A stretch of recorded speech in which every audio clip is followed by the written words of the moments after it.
Assalamualaikum warahmatullahi wabarakatuh. Shalom, Om Swastiastu, Namo Buddhaya, Salam Kebajikan. Perkenalkan kami dari kelompok 6, kelas M02, mata kuliah Biologi Molekuler akan mempresentasikan resume materi 3-in-1 yang telah dilaksanakan. Next. Berikut adalah anggota kelompok kami, dengan saya sendiri, Gatvan, kemudian ada Azaidatul, kemudian ada Azhar, ada Khairil Umam, dan yang terakhir ada Gebi Gataria. Next.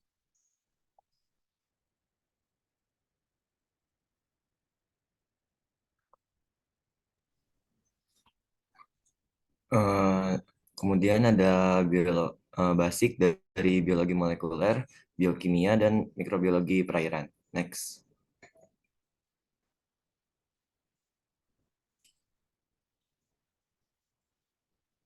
Biologi molekuler merupakan bidang menarik yang mengeksplorasi dasar molekuler kehidupan. Biologi molekuler melibatkan studi terkait struktur dan fungsi makromolekul biologi seperti DNA, RNA, dan protein, dan bagaimana mereka berinteraksi satu sama lain untuk menjalankan proses kehidupan. Dalam bidang biologi molekuler, ada beberapa teknik yaitu PCR atau polymerase chain reaction, kemudian ada elektroforesis gel, dan terakhir ada urutan DNA. Kemudian biologi molekuler dapat diterapkan dalam kehidupan sehari-hari untuk melakukan rekayasa genetika yang melibatkan manipulasi DNA serta terapi gen untuk mengobati penyakit genetik. Saat kita lihat masa depan biologi molekuler, ada dua tren utama yang menonjol, yaitu pengeditan gen CRISPR atau CAS9 untuk pengeditan DNA, dan biologi sintetik untuk pembangunan sistem biologis dari awal. Kemudian ada biologi kimia, yang merupakan proses kimia dan zat yang terjadi dalam organisme hidup yang dimana terjadinya interaksi satu sama lain dengan cara berkontribusi terkait fungsi kompleks sel, jaringan, dan organ. Penerapan terkait biokimia yaitu pengembangan pengobatan baru untuk penyakit dalam pengobatan statin yang digunakan untuk mengobati kolesterol. Dalam pertanian, biokimia memiliki peran penting dalam mengembangkan varietas tanaman baru. Dalam bioteknologi, biokimia digunakan untuk pengetahuan struktur dan fungsi DNA serta protein. Next. Mikrobiologi perairan merupakan studi yang mempelajari terkait mikroorganisme yang hidup di air yang berupa bakteri, virus, jamur, dan lain-lain. Peran dari mikrobiologi perairan yaitu siklus nutrisi yang dapat memecah bahan organik menjadi senyawa sederhana yang digunakan oleh organisme lain. Jenis lingkungan perairan dalam mikrobiologi perairan yaitu ekosistem air tawar dan ekosistem laut. Siklus nutrisi di lingkungan perairan yaitu ada siklus karbon, nitrogen, dan siklus fosfor. Yang terakhir ada bioremediasi, merupakan suatu proses alami maupun rekayasa yang menggunakan mikroorganisme untuk membersihkan polutan yang ada di lingkungan. Prinsip dari bioremediasi yaitu degradasi mikroba, peningkatan nutrisi, serta optimasi kondisi. Jenis-jenis bioremediasi yaitu bioaugmentasi, biostimulasi, fitoremediasi, in situ, dan ex situ. Penerapan bioremediasi terjadi dalam kontaminan hidrokarbon, logam berat, polutan organik, serta pengolahan air limbah.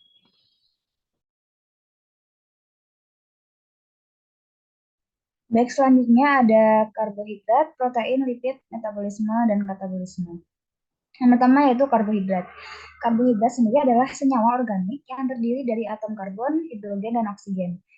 Karbohidrat merupakan salah satu sumber energi terpenting bagi organisme hidup, termasuk mikroorganisme di lingkungan perairan. Karbohidrat memainkan peran penting dalam pertumbuhan dan kelangsungan hidup komunitas mikroba, sebagai sumber energi bagi mikroba dan juga terlibat dalam struktur dan fungsi sel. Metabolisme karbohidrat dalam mikroorganisme perairan merupakan proses yang kompleks dan beragam yang memainkan peran penting dalam siklus karbon dan aliran nutrisi dalam ekosistem perairan. Kemudian selanjutnya protein. Protein terlibat dalam proses seperti siklus nutrisi, produksi energi, dan komunikasi sel. Perubahan kondisi lingkungan dapat menyebabkan perubahan signifikan dalam ekspresi protein pada mikroorganisme perairan. Selanjutnya yaitu lipid. Lipid adalah sekelompok molekul agam yang memainkan peran penting dalam struktur dan fungsi mikroorganisme akuatik. Fungsi lipid sendiri dalam mikrobiologi perairan yaitu untuk penyimpanan energi. Lipid berfungsi sebagai sumber energi bagi mikroorganisme. Mereka dapat dipecah untuk melepaskan energi saat dibutuhkan. Lipid merupakan komponen utama membran sel pada mikroorganisme akuatik. yang membentuk lapisan ganda lipid yang penting untuk menjaga integritas dan fungsi sel. Biomarker lipid merupakan senyawa organik yang dapat digunakan sebagai indikator perubahan komunitas mikroba dan siklus biogeokimia pada ekosistem perairan. Selanjutnya yaitu metabolisme. Mikroorganisme akuatik memainkan peran penting dalam ekosistem global dengan mendaur ulang nutrisi dan energi. Mikroorganisme ini mampu melakukan berbagai proses metabolisme termasuk fotosintesis, respirasi, dan fermentasi. Ada empat jenis metabolisme, yaitu ada siklus biogeokimia, siklus karbon, siklus nitrogen, dan siklus belerang. Kemudian ada katabolisme. Katabolisme dalam fungsi mikrobiologi perairan bertanggung jawab untuk memecah senyawa organik kompleks menjadi bentuk yang lebih sederhana, sehingga dapat digunakan oleh mikroorganisme untuk produksi energi dan pertumbuhan. Jenis katabolisme diantaranya yaitu ada respirasi aerobik dan anaerobik, fermentasi, dan fotoheterotrofi, di mana memungkinkan mikroorganisme beradaptasi dengan kondisi lingkungan yang berbeda dan memanfaatkan berbagai sumber energi. Faktor-faktor yang mempengaruhi katabolisme yaitu ada suhu, pH, dan ketersediaan nutrisi. Materi selanjutnya yaitu degradasi bahan. Next. Yang pertama terdapat enzim. Enzim adalah molekul biologis yang bertindak sebagai katalis untuk mempercepat reaksi kimia pada organisme hidup. Enzim biasanya berupa protein yang memiliki bentuk spesifik yang memungkinkan mereka berkaitan dengan molekul tertentu dan memfasilitasi transformasinya menjadi molekul lain. Struktur dasar enzim terdiri dari situs aktif, tempat enzim berkaitan dengan substratnya, dan mengkatalis reaksi, dan bentuk tertentu yang memungkinkannya berinteraksi dengan substrat. Terdapat penghambatan enzim di mana suatu proses enzim dicegah untuk mengkatalis reaksi biokimia. Ada dua jenis utama penghambatan enzim, yaitu penghambatan kompetitif dan penghambatan non-kompetitif.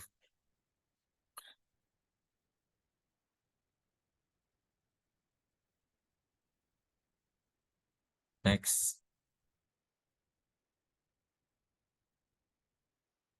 Selanjutnya yaitu bahan organik. Degradasi bahan organik adalah proses kompleks yang melibatkan penguraian molekul organik besar menjadi lebih kecil. Enzim memainkan peran penting dalam proses ini dengan mengkatalis reaksi kimia spesifik yang memecah molekul-molekul ini. Reaksi tersebut terjadi di tempat spesifik pada enzim, yang disebut situs aktif, tempat substrat, atau molekul yang dipecah dan berikatan dengan enzim. Beberapa jenis enzim yang terlibat dalam degradasi organik yaitu protease, selulase, dan amilase. Sistem degradasi bahan organik memiliki beragam aplikasi. Salah satu contoh pengaplikasiannya yaitu pada pengolahan air limbah hingga bioremediasi. Next. Selanjutnya bahan anorganik. Degradasi bahan organik merupakan proses kompleks yang dapat disebabkan oleh berbagai faktor. Penyebab paling umum terjadinya degradasi bahan organik yaitu paparan kelembapan, fluktuasi suhu, dan reaksi kimia. Terdapat beberapa jenis enzim pengurai bahan organik, diantaranya yaitu oksidoreduktase, hidrolase, liase, dan transferase. Masing-masing jenis enzim tersebut memiliki peran penting dalam sistem degradasi bahan organik dengan membantu proses memecah berbagai bahan menjadi bagian komponen. Degradasi bahan organik memiliki aplikasi yang luas. Salah satu contoh potensinya yaitu penggunaannya dalam bioremediasi tumpahan minyak.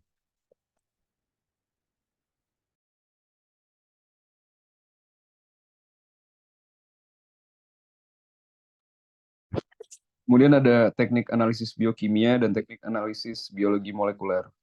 Next.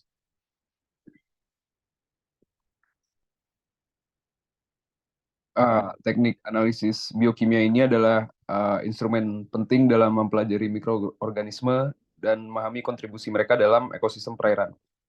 Beberapa metode analisis biokimia yang paling sering digunakan dalam mikrobiologi akuatik mencakup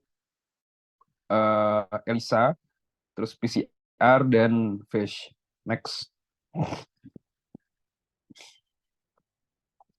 Nah, untuk ELISA, ini Enzyme Linked Immunosorbent Assay, adalah metode analisis biokimia yang dipakai untuk mengidentifikasi dan mengukur antigen mikroba yang spesifik. Kemudian ada PCR atau reaksi rantai polimerase, adalah teknik yang sangat efektif dalam bidang mikrobiologi akuatik untuk mendeteksi dan mengukur DNA mikroba.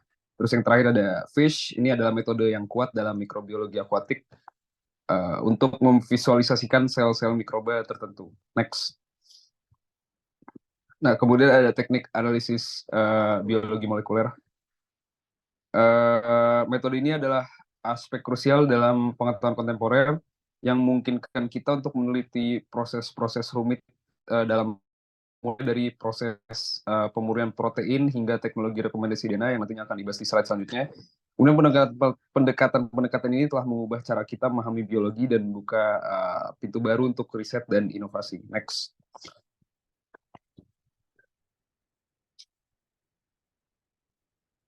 Yang pertama ada pemurnian protein. Ini merupakan tahap penting dalam ilmu biokimia yang mencakup isolasi dan ekstraksi protein spesifik dari campuran kompleks protein. Kemudian ada kinetika enzim. Enzim adalah katalis biologis yang mempercepat reaksi kimia dalam organisme hidup. Studi kinetika enzim membahas tentang sifat-sifat enzim dan laju reaksi yang terjadi. Kemudian ada spektroskopi. Nah, ini adalah alat yang kuat digunakan dalam ranah biokimia untuk memahami karakteristik molekul. Metode ini melibatkan interaksi antara cahaya dengan materi dan pengukuran spektrum yang dihasilkan. Kemudian yang terakhir ada rekombinasi DNA. Nah, teknologi rekombinasi DNA ini melibatkan manipulasi materi genetik untuk membentuk susunan baru dari urutan DNA. Teknik ini telah mengubah paradigma dalam rekayasa genetika dan memiliki berbagai penerapan dalam bidang kedokteran, pertanian, dan bioteknologi.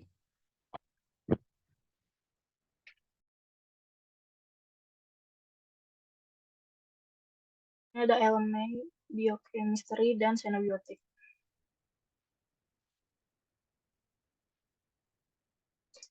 Xenobiotik merupakan zat kimia asing yang ditemukan di dalam suatu organisme yang tidak dapat diproduksi secara alami, mencakup zat yang hadir dalam konsentrasi lebih tinggi dari biasanya. Beberapa bahan obat yang termasuk dalam xenobiotik, yang pertama ada obat-obatan yang bersumber dari farmasi, rumah sakit, dan lainnya.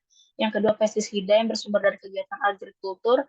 Yang terakhir ada bahan kimia yang umumnya bersumber dari industri kimia.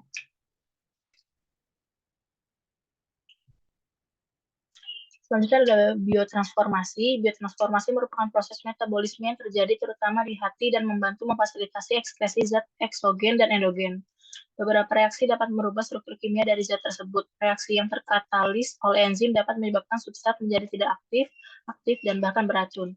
Biotransformasi bertujuan untuk memfasilitasi ekskresi, mengubah senyawa lipofilik menjadi hidrofilik, kemudian detoksifikasi atau inaktivasi, dan aktivasi metabolik. Biotransformasi dapat terjadi di beberapa bagian tubuh seperti hati yang kaya akan enzim dan berperan pada senyawa endogen dan eksogen. Kemudian pada bagian situs metabolisme ekstra hepatik seperti dinding usus, paru-paru, ginjal, plasenta, dan lainnya dapat terjadi konjugasi sulfat dan menghasilkan esterase dan lipase yang penting untuk metabolisme produk.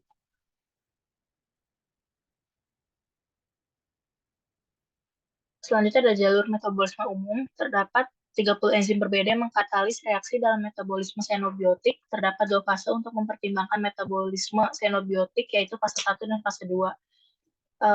Pada reaksi fase 1, xenobiotik umumnya diubah menjadi turunan terhidroksilasi yang lebih polar. Sitokrom P450 merupakan enzim yang diisolasi dengan gangguan pada sel-sel hati, diantaranya yaitu retikulum endoplasma, enzim terikat pada membran, dan proses katalitik. Selanjutnya ada pada reaksi fase 2, turunan ini terkonjugasi dengan molekul seperti asam glukuronat, sulfat, atau glutathione. Terdapat 5 jenis reaksi pada fase 2, yaitu glukuronidasi, sulfasi, konjugasi dengan glutathione, asetilasi, dan metilasi. Selanjutnya ada biochemical material degradasi sistem di kehidupan organisme. Sistem degradasi bahan kimia merupakan komponen penting organisme hidup yang bertanggung jawab untuk memecah berbagai biomolekul dan bahan di dalam sel dan jaringan. Sistem ini memainkan peran penting dalam menjaga homeostatis seluler, mendaur ulang nutrisi, dan menghilangkan produk limbah.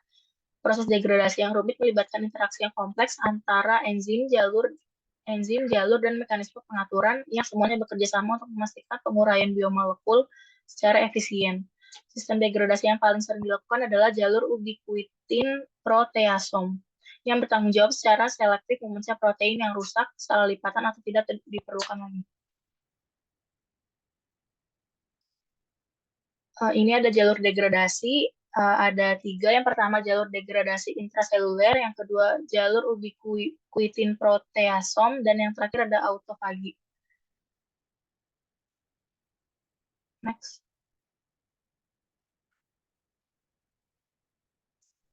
Ini ada liposisis, nukleas, glikosis ekstraseluler. Degradasi lipid atau liposis merupakan proses untuk melepaskan asam lemak dan gliserol dari simpanan trigliserida. Komponen-komponen ini kemudian dapat dimanfaatkan untuk produksi energi selama periode kebutuhan energi seperti puasa atau aktivitas fisik. Yang kedua ada nuklease, adalah enzim yang bertanggung jawab untuk mendegradasi asam nukleas seperti DNA dan RNA menjadi nukleotida.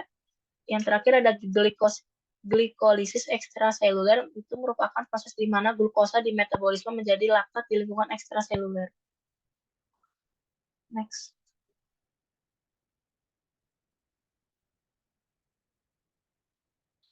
Selanjutnya ada sistem degradasi. Ini merupakan komponen fundamental ekosistem alami yang mendorong proses penting yang berkontribusi terhadap siklus dan pergantian bahan organik dan nutrisi. Sistem ini mencakup bentuk dekomposisi, transformasi, dan penguraian yang secara kolektif membentuk aliran energi dan material melalui ekosistem. Sistem degradasi merupakan landasan dinamika ekologi, memainkan peran penting dalam siklus nutrisi, aliran energi, dan stabilitas ekosistem. Sistem degradasi ini memiliki peran secara ekologis, yaitu ada 5. Yang pertama siklus nutrisi, yang kedua aliran energi, yang ketiga penyerapan karbon, yang keempat kesuburan dan kesehatan tanah, dan yang terakhir ketahanan ekologis. Kemudian ada teknik RAPD, RFLP, dan sequencing. DNA, polimorfisme, dan RAPD. Polimorfisme DNA adalah variasi dalam urutan nukleotida DNA jika dibandingkan dengan referensi standar, dan variasi ini hadir dalam sekitar 1-2% populasi. Polimorfisme tersebut bisa terdiri dari perbedaan pada satu basis tunggal atau bahkan ribuan basis. RAPD ini singkatan dari Random Amplified Polymorphic DNA, merupakan suatu metode analisis genetik yang merupakan modifikasi dari teknik PCR. RAPD singkatan dari Random Amplified Polymorphic DNA merupakan sebuah metode analisis genetik yang merupakan adaptasi dari teknik PCR. Prinsip dari RAPD yaitu primer berikatan dengan banyak lokasi pada DNA cetakan dan hanya ketika tempat pengikatan primer dekat dan berorientasi pada arah yang berlawanan, maka amplifikasi akan terjadi. Kemudian prinsip-prinsip RAPD.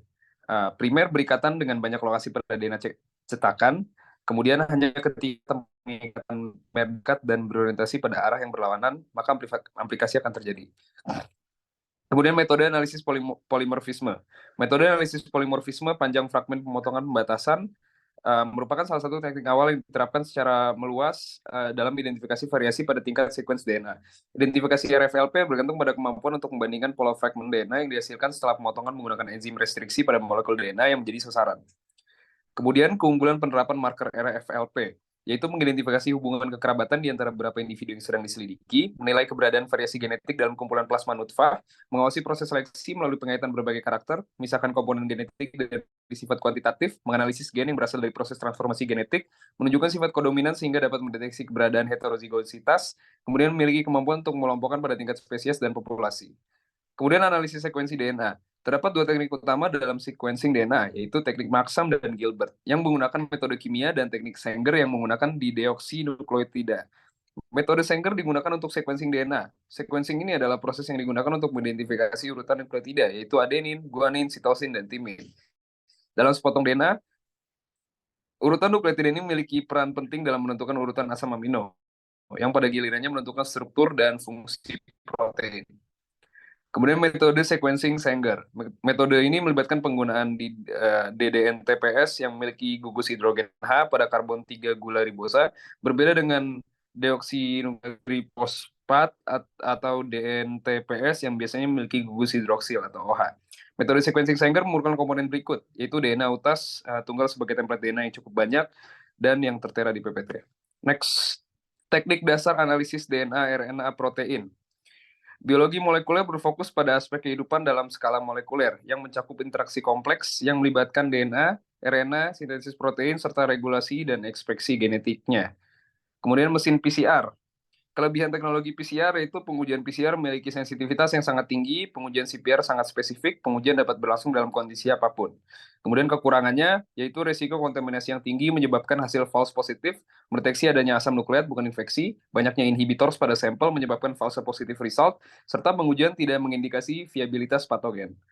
Kemudian elektroforesis, proses pergerakan molekul yang bermuatan dalam satu medan listrik di mana molekul-molekul ini berhenti pada titik migrasi tertentu yang bergantung pada muatan, bentuk, dan ukuran mereka.